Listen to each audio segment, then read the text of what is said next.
మళ్ళీ వచ్చి ఓట్లు అడగడానికి. ఇక ఆయన ఈటెల రాజేందర్ గారు రేవంత్ రెడ్డి ఆ ఊరు నుంచి వచ్చి ఇక్కడ గెలిచిండు కాబట్టి ఈయన కూడా ఈ ఊరు నుంచి వచ్చి ఇక్కడ గెలవాలని వచ్చిండంట. ఏంటికే వెళ్ళిన ఓటు? ఈయన మెడ్చల్లోనే ఉంటున్నావు కదా 10 ఏళ్ళ నుంచి, అవునా? ఈటెల రాజేందర్కి పక్కనే కదా ఇల్లు. ఎప్పుడైనా మన దగ్గరకు వచ్చి ఇక్కడ దిక్క ఈయనే కదా ఫామ్ హౌస్ కట్టుకున్నాడు కానీ ఎన్నడన్నా మన దగ్గరకు వచ్చిండా? మరి ఎన్నడు రాంది ఇలా ఓటాడుగా నీకు ఎట్లా వస్తాడా మన దగ్గర? 10 ఏళ్ళు మంత్రిగా ఉన్నాడు, ఎప్పుడైనా మన దిక్కు చూసిండా? పెన్షన్ ఇచ్చిండా?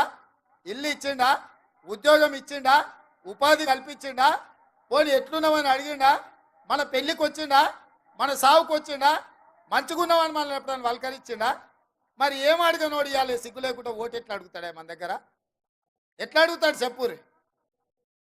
కాబట్టే మిత్రులారా, ఆయన అనుకున్నట్టున్నాడు, పాలమూరు నుంచి వచ్చిన రేవంత్ రెడ్డిని గెలివనీయలేదా, ఆయనను గెలిపించారు కదా, ఇవాళ నన్ను కూడా గెలిపిస్తారేమని. ఆయనలో నేను ప్రతిపక్షాల నుండి ప్రజలతో కొట్లాను కాబట్టి గెలిపించారు. 10 ఏళ్ళు నువ్వు కేసీఆర్తోనే అధికారంలోనే ఉంటాయి, 2 ఏళ్ళ నుంచి మోడీతోనే అధికారంలోనే ఉంటాయి. బీజేపీ నుంచి నిధులు తెస్తా అని చెప్పిండు ఆయన హుజూరాబాద్. ఒకవేళ నిధులే తెచ్చుంటే హుజూరాబాద్లో ఎందుకు ఓడగొడుతుండ్రు ఈటెల రాజేందర్ గారు? నిన్ను ఇవాళ హుజూరాబాద్లో ఓడగొడితే ఈడికి వచ్చి గెలుస్తా నువ్వు ఎట్లా అనుకుంటున్నావు? అందుకే మిత్రులారా, ఇవాళ మంచి ఆలోచన చేయండి. పార్లమెంట్ ఎన్నికలు వస్తున్నాయి.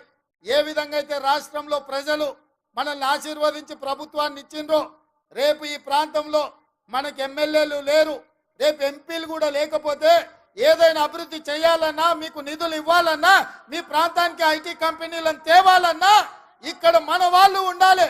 మట్టికి పోయినా ఇంటోడు ఉండాలి అంటే ఈ ప్రాంతంలో పార్లమెంటు కాంగ్రెస్ పార్టీ గెలవాలి. ఆయల్ల 2019లో ఎట్లయితే కష్టపడ్డారో, కొట్లాడినరో, మీరే కట్టబట్టుకొని నిలబడి ఈ మల్కాజ్గిరి పార్లమెంట్లో